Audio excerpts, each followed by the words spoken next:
Hey guys, I'm Solo Jr. here, aka Mustached. I'm here to review the 6th season of The Walking Dead, with spoilers, of course. So, before I talk about the actual season and how I thought about it, there's one other thing I want to address via The Walking Dead, and that is uh, the sort of formula, the Walking Dead formula that has sort of started to appear, and it's sort of been resolved as, you know, they find a place, they think they're safe, and then eventually someone comes along and it's like, oh, you're no longer safe, so you have to leave, and people die at that point.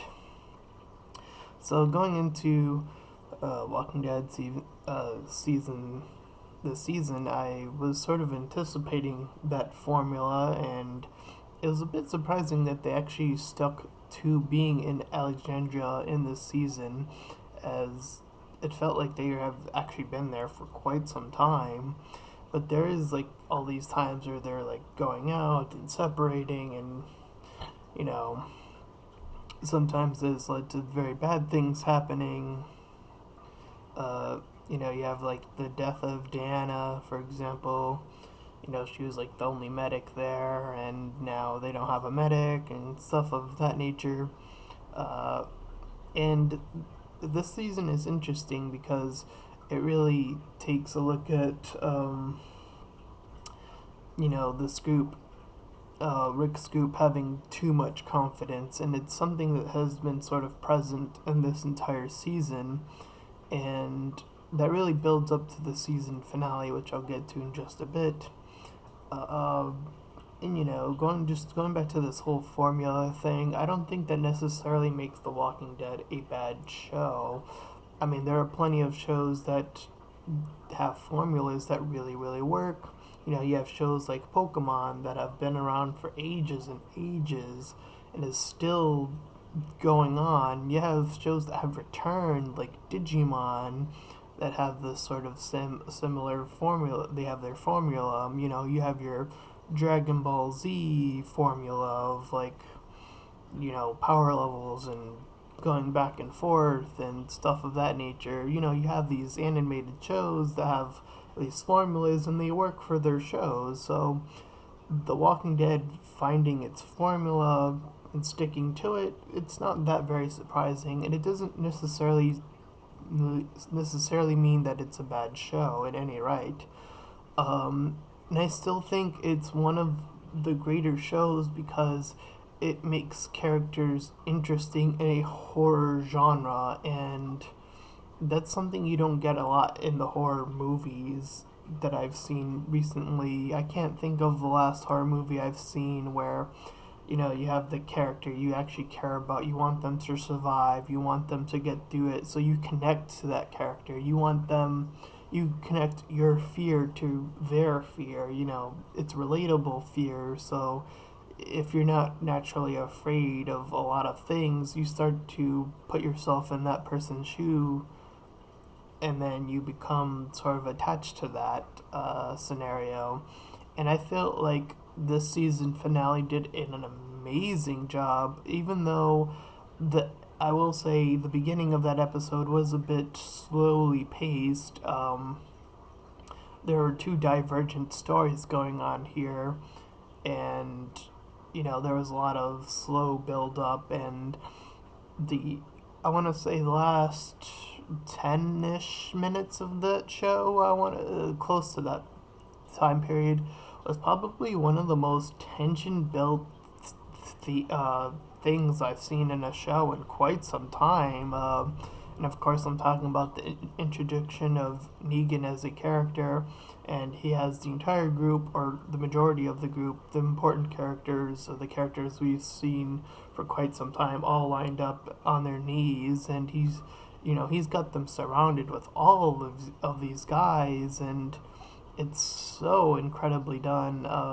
This guy's speech, and then he says he's gonna take somebody out, and you know, it's it's well handled. I think he just his whole eeny meeny miny mo thing, and it's like, whoa, somebody died. It doesn't show who it was, Of course, people who have read the comic book are already assuming it's Glenn, but I don't know. I mean, the show has been shown to have done kills that have not quite matched up with the comic book at times, so it could be Glenn, it could be one of the other characters. All I know is that most of the characters in the lineup, I think, for the most part, are characters that we have been knowing for quite some time now. So it's going to be interesting, I think, no matter who it is. Um, but I think I know who it isn't, and I'll say this because of what I was hearing. I don't think it was any of the the females because I heard a female voice crying out or something. Um, and there are two there. I believe Sasha's there, and the other being Maggie. And I think those were the two females that were there with them. So I don't think it was either of those two because Maggie still has the baby inside of her. And I don't know if in the comics she has her baby or not. I'm not sure, but uh, I don't know. I don't know. It could be Glenn. It's still a potential possibility. Uh, they could choose not to have it be someone in the comic book. It probably would be really fascinated if it actually ended up being Rick. I actually thought about that, and you know, it's one of those things where you look at it and you go, well, that was like the guy we were following for so long, and since episode one, and what that would mean for the entire group. And I really, really thought about that. If it what if it was Rick? What would the show do with that? And it would be, I think, probably the best decision. Interestingly enough, I don't know if it's going to be the decision that they go with, but it's just something to consider. Um, a lot of people have been saying, "Oh, they'll never kill off a main character," and if they do decide to do that, that would be like, "Oh, everybody is at risk." Like we're back to that place of everyone being at risk. So the season finale, for the most part, it wasn't the most interesting, but the ending, I would say, it really built up to that. And, like I said, it is interesting when you look at back at the entire season as a whole. So it won't be surprising that when we come back, if we see this group -1, sort of try to find a new place.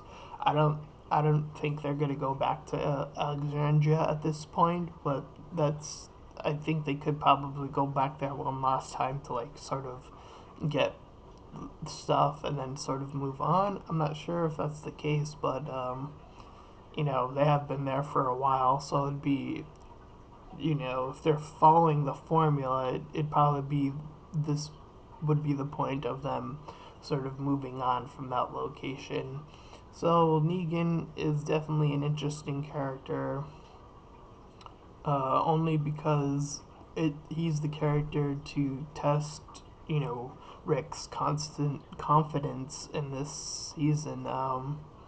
He doesn't show his face for the entire season, and then he finally makes his appearance, and you have this entire group of people surrounding the group. It's a really interesting scene.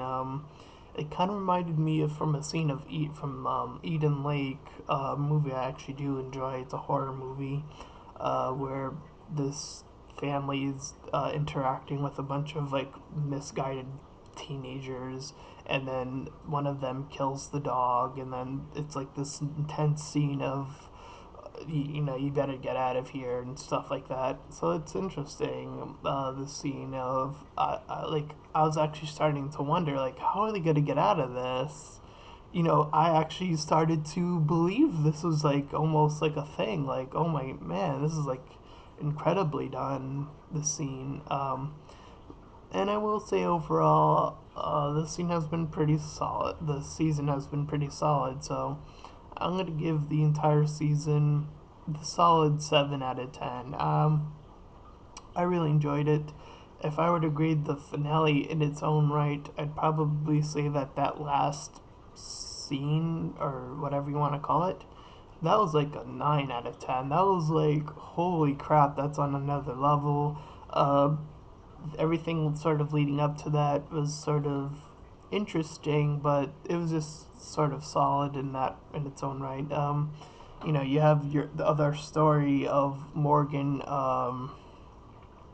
chasing down uh,